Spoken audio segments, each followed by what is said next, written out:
Hello, Canucks fans, and welcome back to another episode of the Canucks Conversation, brought to you by the great folks over at Zephyr Epic. My name's Dave Quadrelli. I'm not joined, as always, by the man who built the place, Chris Faber, our technical producer. The only man on the line with me right now is Alex Allard. I'm not joined by Chris because, as you may have heard yesterday, both Chris and I are a little under the weather right now, and I'm doing a lot better than he is. He is like I just chatted with him about 5 minutes before going here, so it's a solo episode today. But I will be joined. I teased it on Twitter. Harman Dayal will be joining me at 1:20. Guy always comes through. That Harman Dayal, so he's coming in at 1:20. Brought to you by Zephyr Epic. But Chris is doing not great. I think he'll be okay, but I heard him talk, and folks, you do not want to hear that. More so than you don't even want to hear me, I would assume. So we'll get to it here. We've got a mailbag. A lot of questions that came in, so it's going to be good. But yes, Chris B in the YouTube live chat asked, is that why there was no show yesterday? Bang on, exactly that reason. We couldn't get it done. Like I wasn't feeling great yesterday. I'm doing a little bit better today, so forgive me because I'm still a little bit sick. But Chris, like I said, much worse than me. So it's good to hear that we're back on. We're live on the Canucks Army YouTube channel, which is just fantastic to see, I would say. Like we said, 1,000 subscribers gets us there. We got to it. All of the listeners, we see so many people already. Commander Vander, Jesse Town, Lisa Martin, Cody Sievertson, everybody jumping in from the Nation Network channel, which is now being converted to the Oilers Nation channel. So I understand a lot of people saying already, I'm going to go unsubscribe from that and subscribe to the Canucks Army YouTube channel, which is fantastic to see. But I'm not going to waste any more time. I'm going to get to it right now. We've got a mailbag coming up, and as I said, at 1:20 p.m., we'll be joined by Harman Dayal. Alex, I need to talk to somebody. So I just quickly, how are you doing today? Like, it's a Tuesday. How you doing today? Good. I just took a bite of a sandwich, so. Bad timing on my part. It's a shame we can't see each other when we're doing this show. I know you can see me, but I can't see you. So my apologies for getting you as soon as you had a bite of your big sandwich there. Okay, so let's get to it here. I got some news and notes, and folks, with Faber out, people are wondering, how are you going to wear all these hats, Quads? I've had a lot of people reach out. I had people send me fan mail saying, how are you going to do this? How are you going to do everything? I'm working on the Blackfish report. I'm not sure if I'm going to do that. I'm not sure if I'm actually going to do the Blackfish report, but Aiden McDonough signed. That's the big news since our last show. So I quickly want to get to that. Usually this is the part where I would say, Chris, Aiden McDonough signed. What can you tell us about him? But I knew I don't have that luxury today, so I watched every Aiden McDonough goal and every assist from this year, wrote about it over at CanucksArmy.com, wrote about his game, and more specifically, what to expect from him, and also how the Canucks can put him in the best position to succeed. So 23-year-old winger, left shot winger, signs with the Canucks over the weekend. This was a guy who the Canucks pushed hard to sign last year. It didn't happen last year, and obviously that made a lot of people say, well, maybe he's going to test free agency. Maybe he's going to go sign elsewhere, because he could have waited till August 15th and had that opportunity. He could have gone anywhere he wanted. So McDonough told us, Faber specifically, last May, that his goal and his plan was still to sign with the Vancouver Canucks. And he's always said that, talked about loyalty. He said, a club that drafted me in the 7th round of the draft, of course I'm going to stay loyal to that club. McDonough following through on his word, signing with the team. So now the question is, what's next? Like, what's next for Aiden McDonough? And he's going to be joining the team on the road, is what we believe. Rick Tocchet was asked yesterday after Monday's practice kind of what his plan is for McDonough, and he talked about how he has some contacts, some guys that he knows that have watched McDonough play more. Tocchet admitted he hadn't watched a ton, but he did say, same thing we've all heard, really good shot, needs to work on his skating a little bit, that type of thing.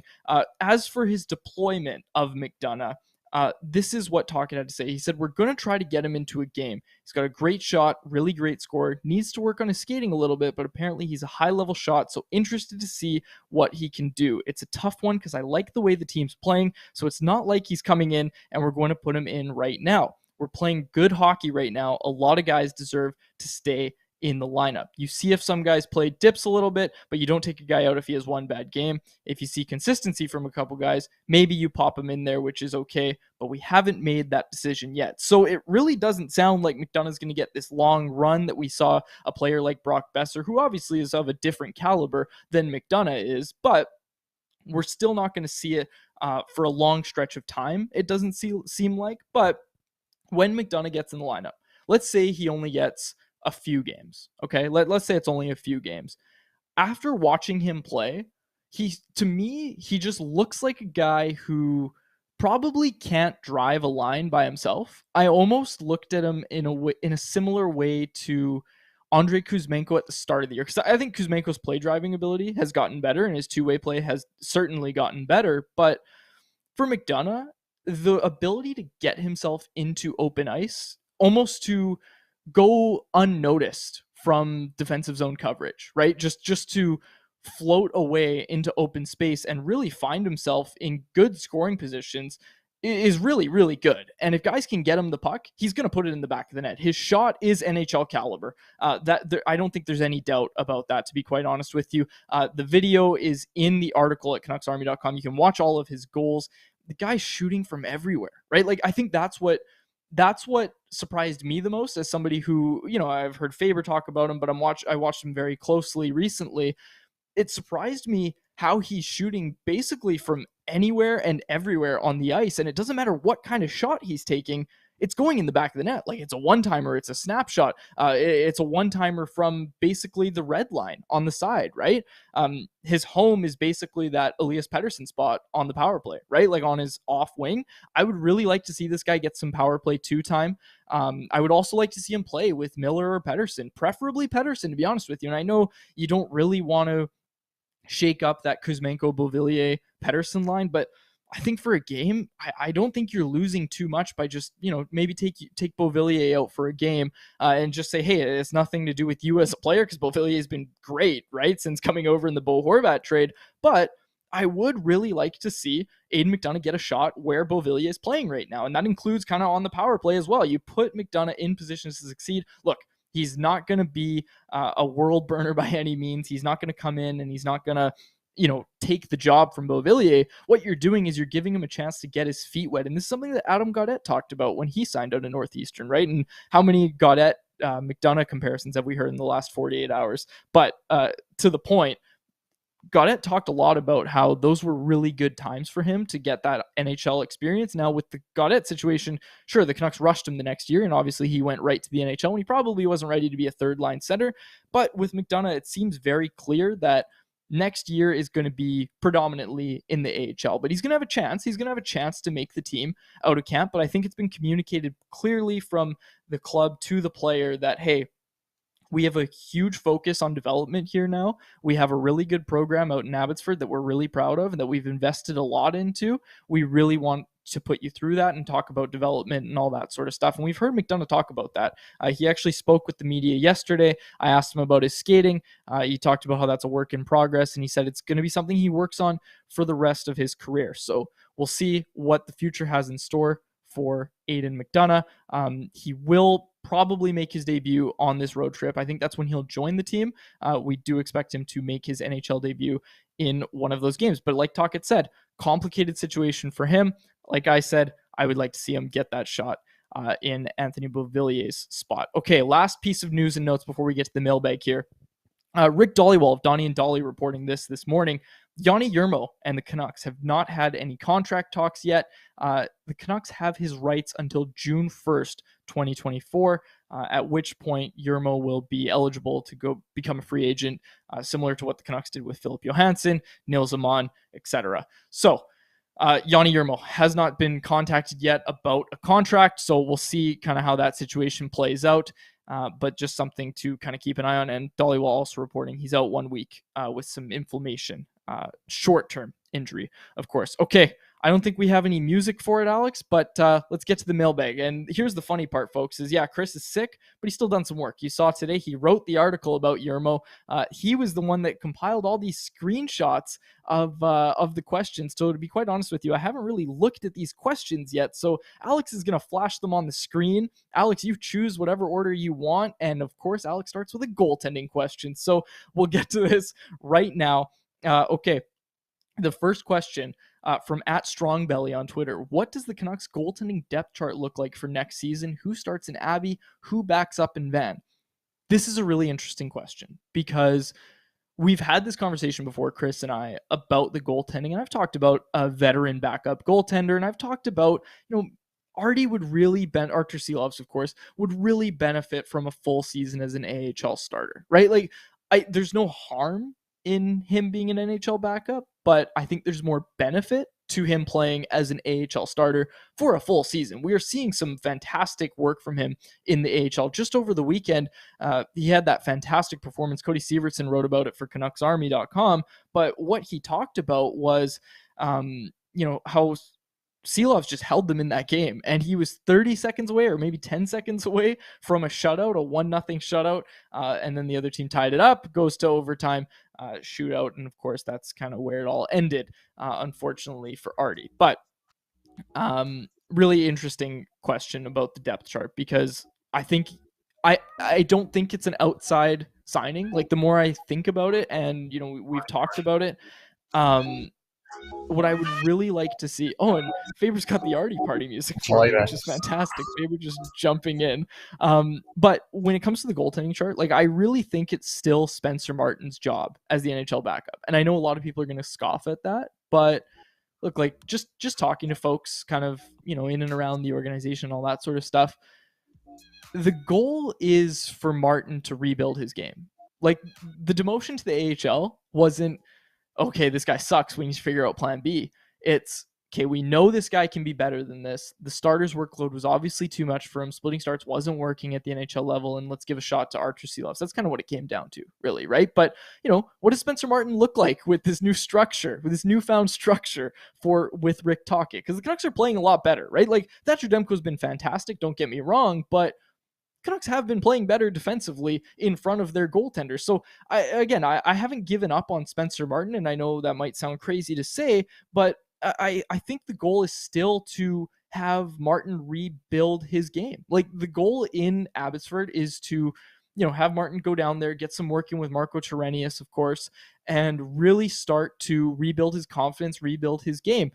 He hasn't been fantastic in Abbotsford by any means, but it's a work in progress, right? So, a lot of people in the chat even are saying, they have to find a new backup. It's not going to be Delia or Martin. So, who knows? Like, who knows? I'm just saying, from what I understand, the goal of the organization is to rebuild Spencer Martin. Like, let's not forget, guys. Let's not forget that Spencer Martin signed for next year, right? And he's on a one-way contract. So, that's going to cost them. It's not going to show up on the cap hit, but it is real dollars. And ideally, you don't have to allocate cap space to a goaltender who, maybe you overpay a bit for. I don't know. Like, I don't like the idea of going out and getting a $2 or $3 million backup. I think the Canucks need to allocate that cap space elsewhere. So we'll see what happens. But again, if the plan is to make the playoffs, and this is just brought up by Corey Anderson, actually, if your plan is to make the playoffs, you need a better backup in case Demko gets hurt again. To that, and I'll close this out here because I spent so much time on this one question. To that, I will say that you get a backup, and he serves as Thatcher Demko's backup, obviously.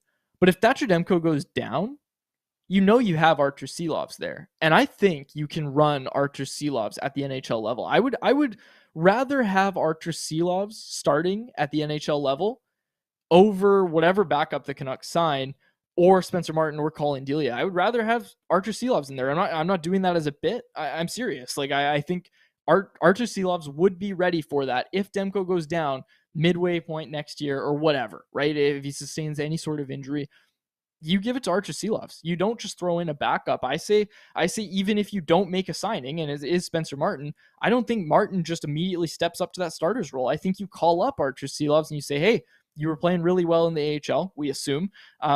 And we need you to come do that at the NHL level. Look, 3-2 record over 5 NHL starts for Archer Seahawks. He's looked good. He's looked good with every start he's made. He's looked better. So we'll close it there. That's our mailbag. First mailbag question, which I spent about 6 minutes answering. So Alex, fire up the next one here. I'm feeling good. Started with a goaltending question. We got to try to rapid fire these because Harm is joining in about 4 minutes time. Okay. This one from user JL on Twitter. Please comment on the beauty of an article by Noah Strang on Canucks Army, and who would you like to see the Canucks pursue as a third line center? It's got to be Ivan Barbashev, doesn't it? And the article he's talking about, it's over on CanucksArmy.com. Obviously, it's by Noah Strang. 7 options for the Canucks in free agency to address the third line center issue that this team has. It's got to be Ivan Barbashev, doesn't it? Like, he's top of the list. He's the guy you have to go after. He's a Dan Milstein client, so hopefully you can get the Milstein discount.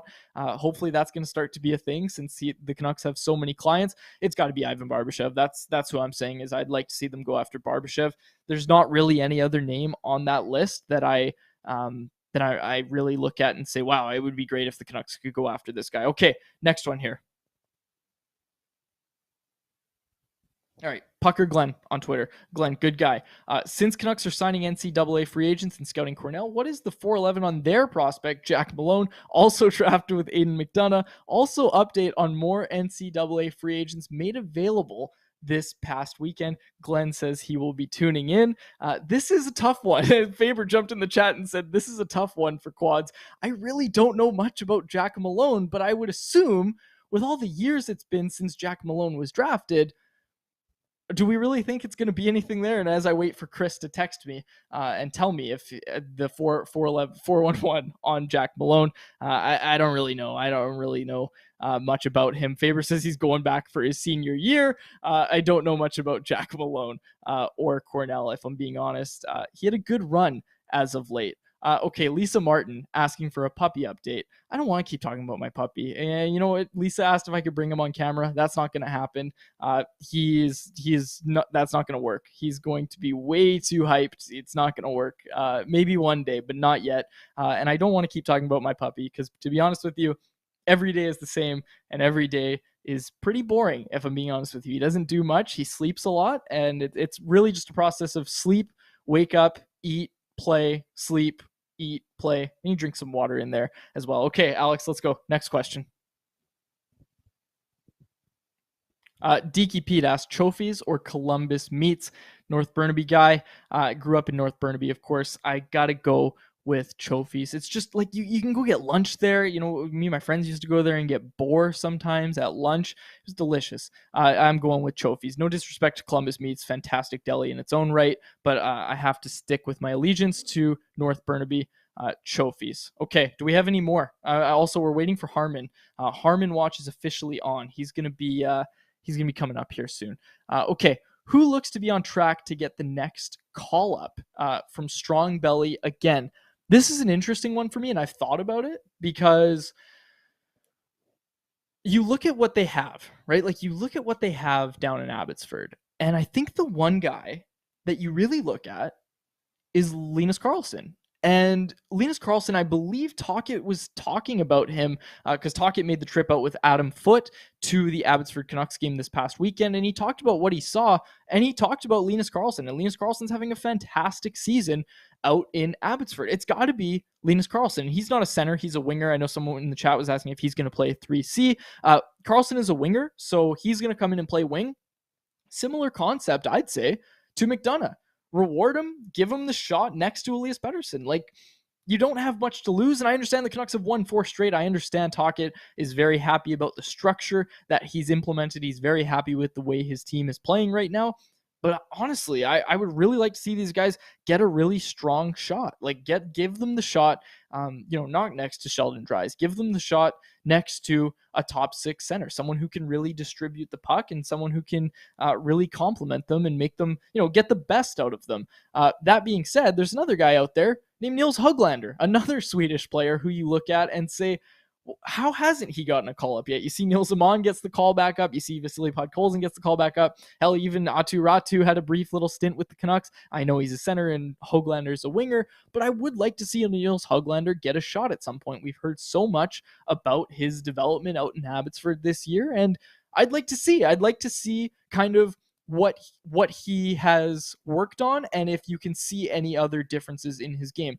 That being said, Tocchet loves his north-south players, right? Like Rick Tocchet loves to talk about his north-south players. And if ever there was one player who you look at and say, oh, there's an east-west player, it's probably Niels Hoglander. Now, I think Hoglander has it in him to be a north-south player, but he at his core, he is an east-west player. But I really think we've seen him forecheck hard at the AHL level. And I might be wrong about this, but I think Tocchet even commented on Hoglander's forechecking ability when he talked about that game out in Abbotsford that he went to watch with Adam Foote. But Hoglander has it in him. I think it's just going to have to be something he's kind of taught. And again, we talked to Jeremy Colleton last week. Maybe that's something we should ask is just, hey, like how much communication do you have with Rick Tocchet, and does the development change at all? Does anything change when a new head coach comes in at the NHL level? Okay, we'll maybe get back to the mailbag after, but I need to bring him in now because my voice is starting to hurt. I'm very pleased to be joined now on late notice. Harman Dayal of The Athletic joins the show now. He'll be co-hosting with Faber on Friday, as he usually does, but Harman Dayal joins us courtesy of our friends over at Zephyr Epic. You can use promo code Hockey Season, capital H, capital S, all one word, Hockey Season. That will get you $5 off your order at zephyrepic.com, ZEPHYR Epic. Check them out on all platforms, Facebook, Twitter, Twitch, Instagram, what have you. They've got you covered for all of your trading card needs. Free shipping on any order over $50. Be sure to go check out Zephyr Epic. Harman, how are you doing today? I'm great, man. I'm excited. I had a conversation with Podkolzin yesterday to wrap up a feature that I'm working on. So that's going to be dropping tomorrow. And I'm at the story now where I'm sure you can relate, where you got all the material you wanted, and now it's just about how you want to piece it all together. It's the most exciting part about writing and putting stories together. So today's going to be a lot of fun.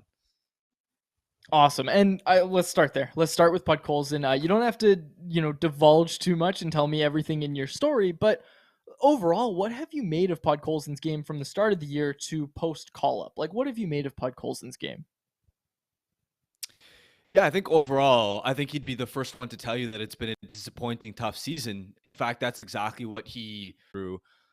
In the earlier part of the season, he started the year in the season opener when we were both in Edmonton on Horvat's line, and it felt like through the first few games, he was actually showing legitimate strides in his playmaking. The problem was that early on, I think he didn't get any bounces in terms of, I remember that season opener against Edmonton, one of the best games I've ever seen Podkolzin play. He didn't register a point because Podkolzin was setting up Horvat in the slot, and Horvat, who's been on a shooting bender the entire year, somehow missed all those chances. Now, I'm not saying it was, it's Horvat's fault or anything. That's just the way the bounces went that game and through the first 4 games.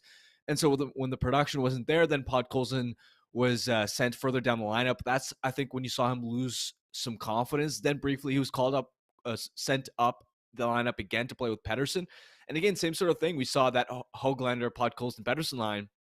They dominated playing chances, but they couldn't bury and capitalize on them. So Boudreau had no choice but to essentially send him back down the lineup. And again, that's, I think, where he started to lose confidence. And one of the biggest takeaways that I've had in getting to know him a little bit over the last couple of seasons is that Podkolzin is very, very hard on himself when he makes mistakes. He's very hard on himself when he's struggling. And I think one of the biggest lessons that he's had to learn is to be patient, to understand it's a process and be easier on himself mentally, because he was beating himself up.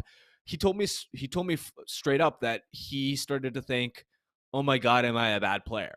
Right. And that's where, when I asked him about spending time in Abbotsford, he said that the biggest sort of benefit wasn't necessarily working on a specific part of his game in terms of wall battles or defensive play or anything systems wise. It was having the chance to work with the Sedins a lot, which he's still doing to this day, speaking with them daily, on having conversations, learning the mentals and being more patient, and learning how to grapple with the highs and lows that come with being an effective NHL player. Because look, confidence is, you talk to any player who's producing and you ask them, oh, what's going well right now? They're kind of just like, I don't really know. I'm just playing off my instincts. And I think that's something Podkolzin lost. I think since he's come back, he's playing with more of that confidence, which he was able to build by producing in Abbotsford. And so now I'm just kind of curious to see if he can hopefully find some traction, because he is starting to play better, but he's still in a situation where against Ottawa, for example, he only played 8 minutes, right? So is that enough of a window, enough of an opportunity for him to start producing and really start to take steps in building his game back up? So with building his game back up, what do you think the best course of action is? Because we just had this conversation earlier in the show about Aiden McDonough. And I'm saying with McDonough, and we'll get to McDonough in a sec. I want your opinion on the question too. But with McDonough, I look at it and say he's got to play with a top 6 player. Is Podkolzin ready for that opportunity again? Because you just said it, like he had it and he couldn't finish, so Boudreau had no choice but to lower him in the lineup. Look, he's a north-south player. Tocchet loves his north-south players. Does he get that opportunity again in the final stretch of the season here? Yeah, it's going to be tough because there are so many wingers that are vying for opportunities, especially we haven't even spoken about a guy like Garland who's been playing with Oman and Joshua. And credit to those guys because those two have been playing well together and that's worked as a line.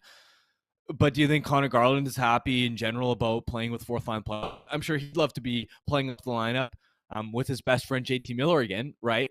So with Podkolzin, it's interesting because when Kravtsov first came and they played together on a line, I thought Kravtsov was starting to build with his game, and there seemed to be some chemistry forming. But Kravtsov, in my opinion, the last few games has been slow. I don't think that line, like, I don't think his line mates have given Podkolzin enough, if I'm being honest. And so I do wonder if at some point you look at Phil DiGiuseppe's role in the top 6 next to JT Miller and Brock Besser, and I wonder if you sort of go, that's an opportunity for Podkolzin to eventually get a chance there. But I don't know how Rick Tocchet's thinking, right? Because Podkolzin also got, what was it, one game next to Pettersson? I think it was against Dallas, and that was a short-lived experiment before we saw the line blender again. I don't know what Rick Tocchet is thinking.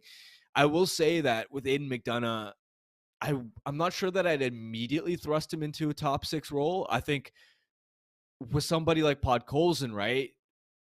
Like, assuming when McDonough comes that Podkolzin is still playing decently, that he's not struggling, I think he's probably earned that chance ahead of McDonough. I think McDonough should get that opportunity at some point before the season ends.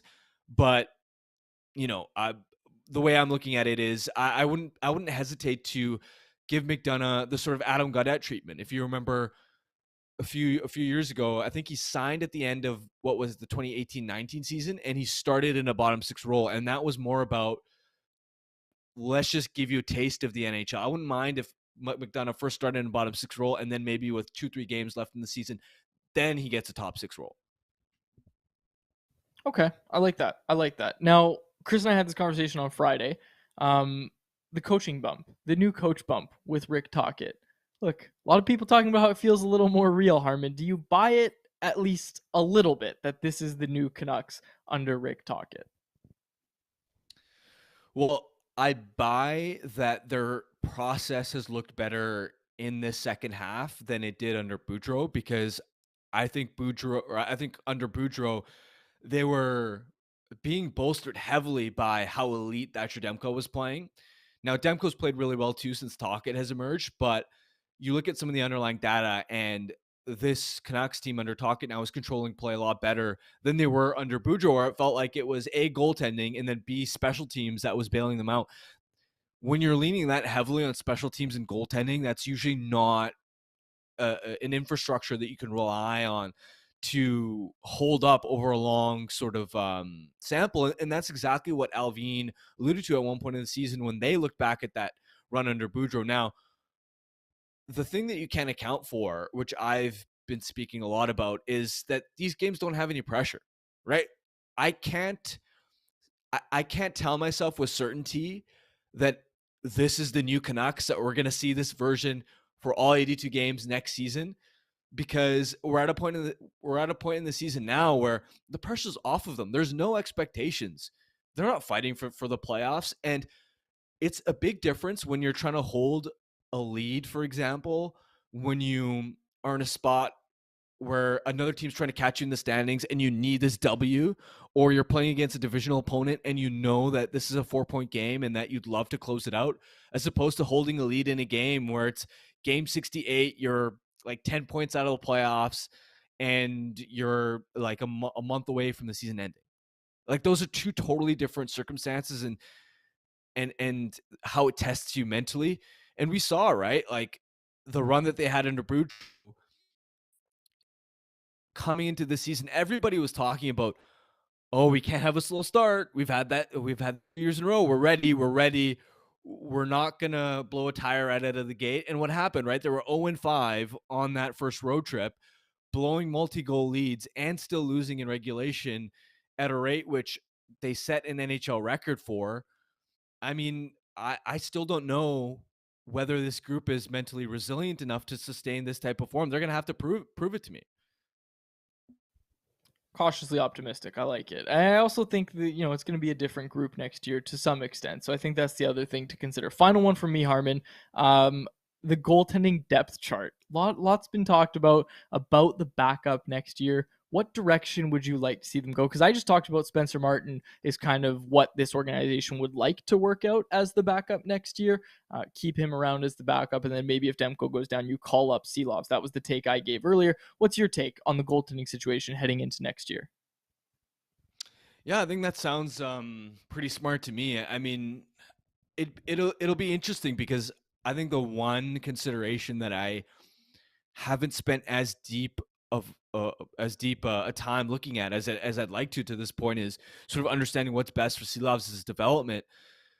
My initial thought was like you, in the sense that Martin showed really well down the stretch that he could competently back up Demko.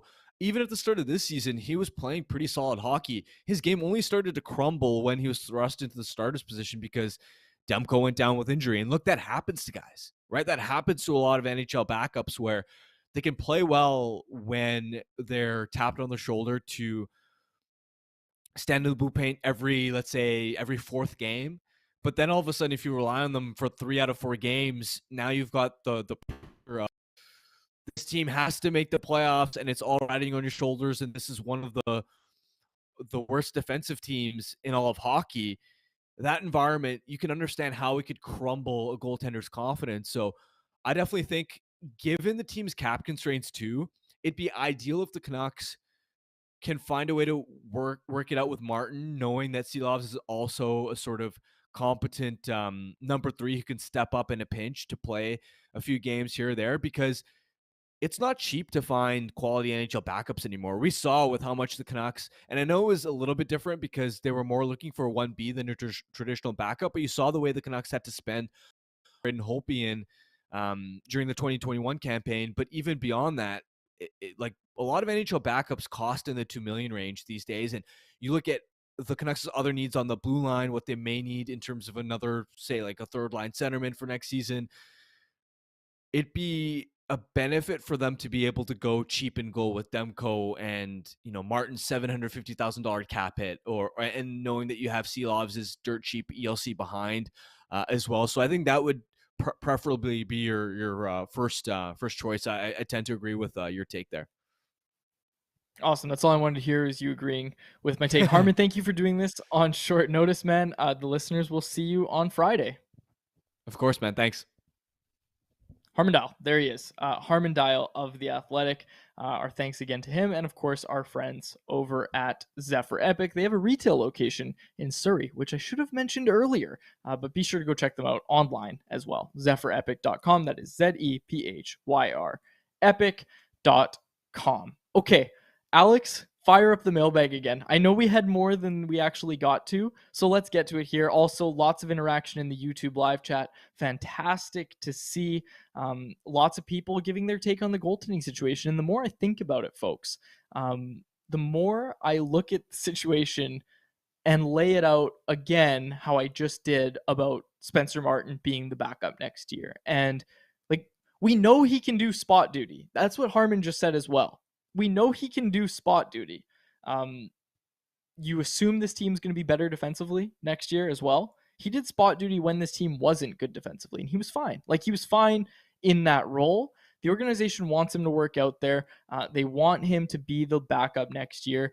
That's what I think is the best course of action, because Harman just said it as well. A backup that you trust is probably going to cost you at least $2 million, and you're going to be adding that to your cap hit. Canucks have bigger fish to fry, I'd say. And again, like I said, if Demko goes down, Seelovs is the one that gets the call up, and you're starting him. You're not putting Martin in and saying, okay, now we need you to start 3 out of every 4. So that's my take on the goaltending. Okay, Alex, fired up. Let's go. Mailbag. What's the next question? Let's see it. Okay, I got to take a drink of water. I haven't drank. I should have drank while Harmer was talking, but I didn't. So give me a sec here. Important to stay hydrated, folks.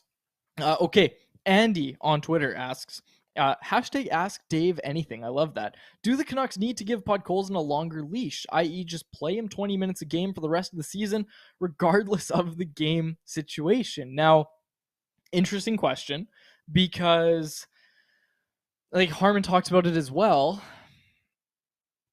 What does rebuilding Podkolzin's game look like, right? Because we did see it in that game, like Harman said, against Dallas, where he got a shot with Elias Pettersson, and it was a quick experiment, and that doesn't do great things for your confidence. But Talkit really likes Podkolzin. You hear him talking about Podkolzin, and what he says is, he's so close to getting it. He's got a lot of really good tools. He's putting in a lot of work with Daniel and Henrik Sedin after practice and all that sort of stuff. So I don't know if just giving him a longer leash is the best course of action. Like Harman said as well, there's a lot of wingers on this team, and there's a lot of wingers that are gunning for a shot. I don't know if giving him a longer leash is the right idea. I think letting him make his mistakes and making sure he's not super hard on himself as he is, I think that's the best course of action for the rest of the season. I don't know if it's just putting him in 20 plus minutes a game alongside Elias Pettersson. Could it help? Yeah, it could.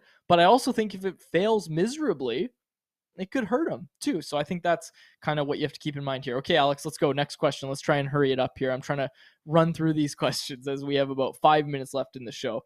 I didn't want to go longer or shorter, so we're going to get this done. Andy, again, hashtag ask Dave anything. What is your morning and evening routine with the pup? Simple, folks. You wake up. Usually I wake up around 3 a.m, take him for a quick pee.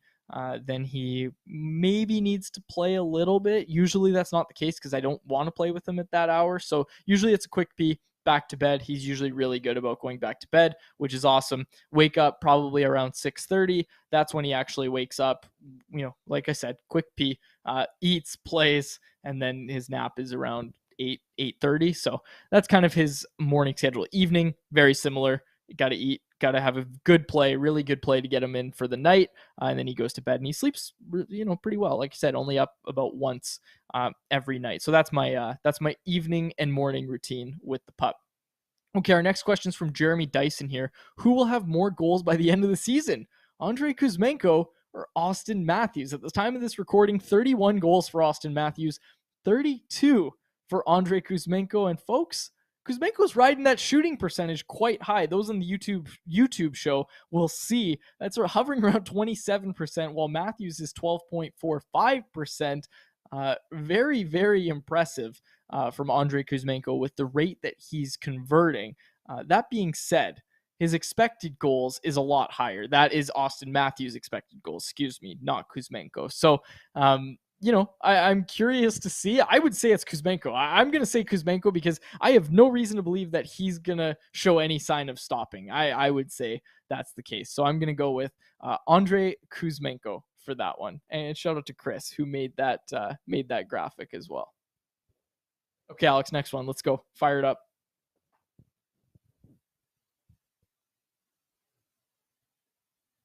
Do we have any more questions, Alex? Okay, there we go. What are all of Faber's icks? Okay, this is an interesting one because I'm trying to figure it out. He really doesn't like when I eat during the show. He really doesn't like when I don't pay attention when he's doing prospect reports and all that. He's come around to it a little bit, but that's one thing that I've noticed with Chris is he really doesn't like it when I don't pay pay full attention to him. But hey, I made the outline for this show. I had to do everything myself today. Newfound respect and appreciation for the work that Chris does, because hey, it's not easy to plan a show, folks. I'm just kidding. It took me about 10 minutes. But anyways, Faber made all the graphics, which is, like I said, it's a big part of the show, and I'm glad he was still able to do it. So that was very nice to see. Okay, Alex, how many more do we have here? We got about 5 minutes left. I still got to get Betway in, and I still got to get Wigs for Kids as well. No, that's it. Okay, fantastic. Let's get to Betway. This is my first Betway read, folks. Okay, so Betway. I'm going to read off of the Canucks Army Betway Bets of the Day, courtesy of Nikhil, who writes them over for us at Canucks Army. He does a fantastic job, and he keeps track. This is the part I like the most, is he keeps track of his winnings on the year. So at one point, he was up over $100, and basically what he does is he either places a $10 bet or a $5 bet, and he keeps track all season long. So our bets today are 3 bets of the day. Jason Robertson to register over 3.5 shots at -125. A $10 bet returns you $18 over on Betway. And the other one, Dallas to score a power play goal at -105. A $10 bet there returns you $19.52. Player special, final one. I'm going to give you 3 today. Elias Pettersson and Jason Robertson to both score a point. $10 bet returns you $16.66. Faber loves when I read that out. So be sure to check out Betway. Must be 19 plus to play. If you choose to play, please, folks, play responsibly. That is all for today for Betway. But I want to quickly get this in as well. Wigs for Kids, folks. We're making our final push for Wigs for Kids BC. You've heard us talk about it before. The BCHL Surrey Eagles are proud to be partnered with Wigs for Kids BC and the BC Children's Hospital Foundation. Wigs for Kids BC provides funding to cover the cost of custom-made human hair wigs for children and teens at BC Children's Hospital who have suffered hair loss due to cancer treatment or other serious illnesses. Donations to Wigs for Kids BC also help families pay for medications and feeding supplies that are essential for treatment but not covered by their medical plan. When a child has a serious illness, it takes an enormous toll on the entire family, both emotionally and financially. The assistance that Wigs for Kids BC provides makes the family's burden a little lighter so they can focus more of their time and energy on caring for their sick child. The Eagles play-by-play broadcaster and our pal Joey Pitt, who's got one heck of a head of hair, is trying to raise $15,000 for Wigs for Kids this year, culminating in him shaving his head at the end of the season and donating it to be made into a wig for a lucky kid in the province. The link is in the description. Be sure to go check out Wigs for Kids BC. Good cause that we would encourage everybody to donate to. Chris and myself, on behalf of the show, we will be making a donation as well. Joey's going to be cutting his hair. I believe that might happen at center ice, even at an Eagles game. I might have to reach out to him about that. I believe it is happening at an Eagles game there, out in South Surrey Arena. So be sure to go check it out. All right. That's it for today, folks. Thank you to everybody who signed up and subscribed on the Canucks Army channel. No bump in the road here with listeners. We got a lot of people in the YouTube live chat. Fantastic to see. As Alex flashes the tank icon to let us remember Chris, because Chris, of course, unable to make the show today. Still interacting with everybody in the YouTube live chat. And folks, if you're listening to the podcast and you want to check it out, 1 p.m. every day on the Canucks Army YouTube channel. You won't get any Oilers content. You go subscribe to Canucks Army, no Oilers content, just Canucks Conversation, just Canucks Army, all the Vancouver Canucks content you would want. Canucks are in action tonight, 7 p.m. puck drop with the Dallas Stars. We'll be back tomorrow to check that out, and hopefully, I will be joined by my regular co-host, Chris Faber. Signing off for now. Thanks again to Harman Dayal and our friends over at Zephyr Epic, and of course, our technical producer, Alex Szilard. My name is David Quadrelli. Thank you so much for listening to another episode of the Canucks Conversation.